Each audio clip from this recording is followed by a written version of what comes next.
kita ketahui, ya. Dan yang paling hebat saya rasa khusus yang perlu dianjurkan mengenai perkara ini adalah selepas rumah tangga juga, apakah peranan ibu atau ayah berdua, sejauh mana dia itu perlu memantau. Kalau ada cucu pada masa akan datang, tanggungjawab siapa mengakikahkan, memberi nama, sejauh mana ibu boleh dia buat sesuatu dan sebagainya untuk menjana rumah tangga yang lebih bahagia. Jadi saya rasa wali dan saksi penting juga dia ambil perhatian. Kerana yang dia nak nikahkan, saya dalam khutbah nikah saya selalu saya sebut, wahai tuan, sebentar lagi kamu akan menjadi seorang suami. Ingat, ini bukan hanya disaksikan kita yang hadir, tapi Allah Subhanahu Wa Taala juga. Dan apabila kamu menjawab ijab kabul ini, bermakna kamu akan mengambil amanah dari karir ayahnya.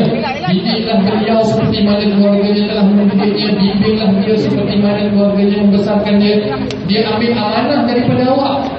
Takkan awak nak lepaskan susu, awak nak lepaskan amanah. Kita pun perlu tahu sejauh mana amanah kita dilepaskan, ataupun dah habis macam tu je, tak ada lagi apa-apa kaitan yang boleh kita bantu. Jadi saya syorkanlah, ya, wali dan saksi bukan any Tom, Dick or Harry. Bila nak kahwin lah besok, IC tak bawa pun ada juga. Mana saksi dah? IC tak bawa lah. Macam mana saya nak tahu nyawa? Mesti bawa IC juga.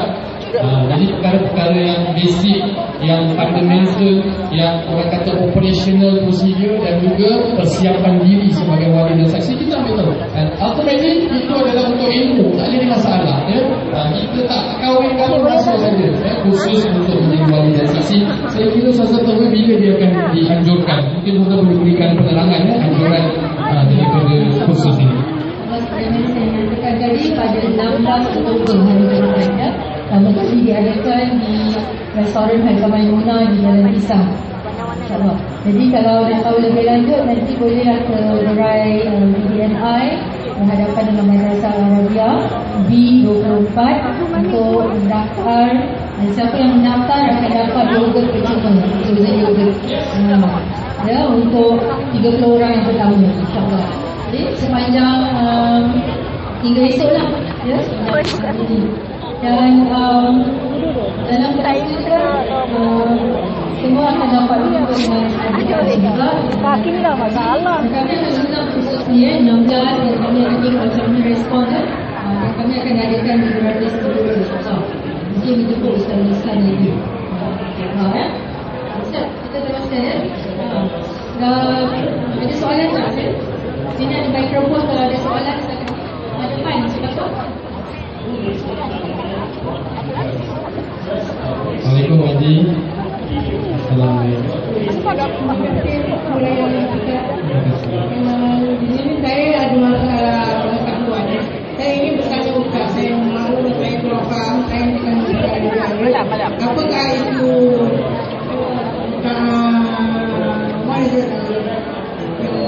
Eda dan Eda dan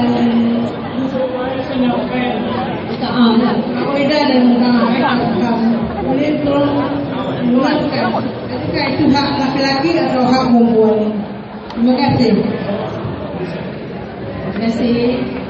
Ada soalan lagi untuk mengumpulkan satu soalan? Tidak ada soalan?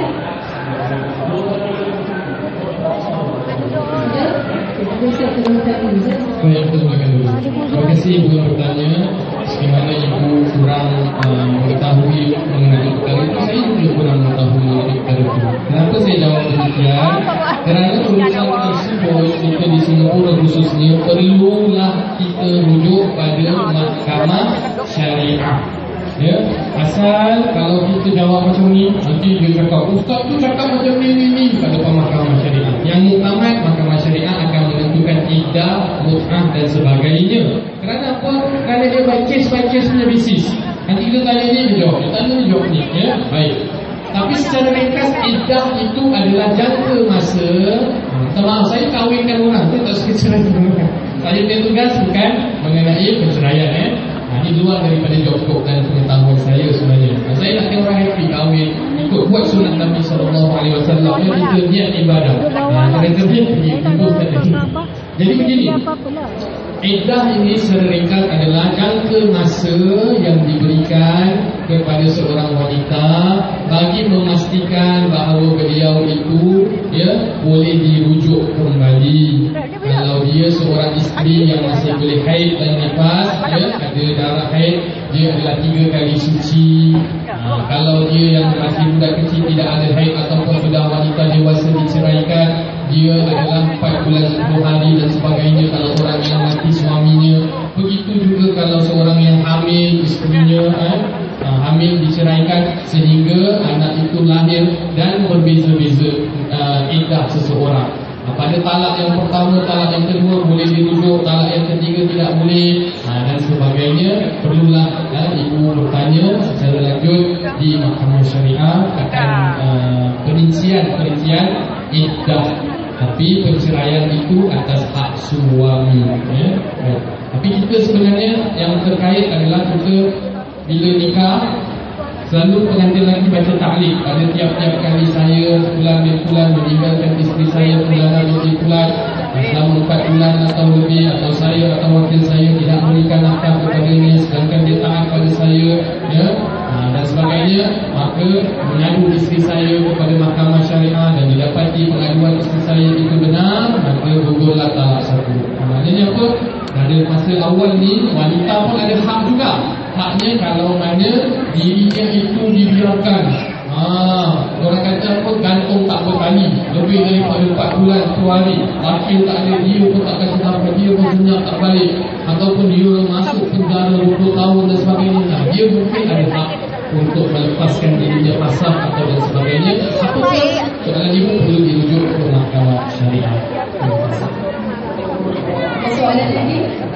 Ada lagi soalan? Oh, nak ya. Silakan saja menamakan dari soalan itu. Tak ada, saya nak teruskan. Menyangkut tentang taklim,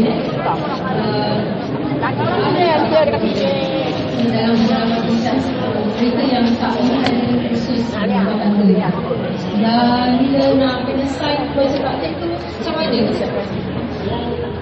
Baik, bila sebut ta'liq ni orang pun tak faham. Apa benda ta'liq ni? Apa benda nikah ni? Apa benda ni? Mahar ni? Apa mas kahwin ni? Apalah, saksi pun bila baca tu dia diam aja. Kerana apa? Kerana tak hadiri kursus, kan? Dia tak tahu ni apa peranannya, kepentingannya, menjaga sebenarnya, menjaga maruah siapa, menjaga kepentingan tu siapa, dia tidak tahu. Jadi ada sebenarnya, dalam apa pengendalian saya selama yang ringkas ni, dia nikah, dia baca taklim pada tiap-tiap kali saya sekian. Saya tanya, awak faham apa yang awak baca? Tak faham. Habis apa yang awak baca 4 bulan atau dia tak faham. Ada pula ni apa ni? Saya takut lah nak baca ni. Asal apa takut? Fear the unknown. Dia pun tak faham. Jadi adalah pengalaman-pengalaman. Macam-macam pengalaman ada.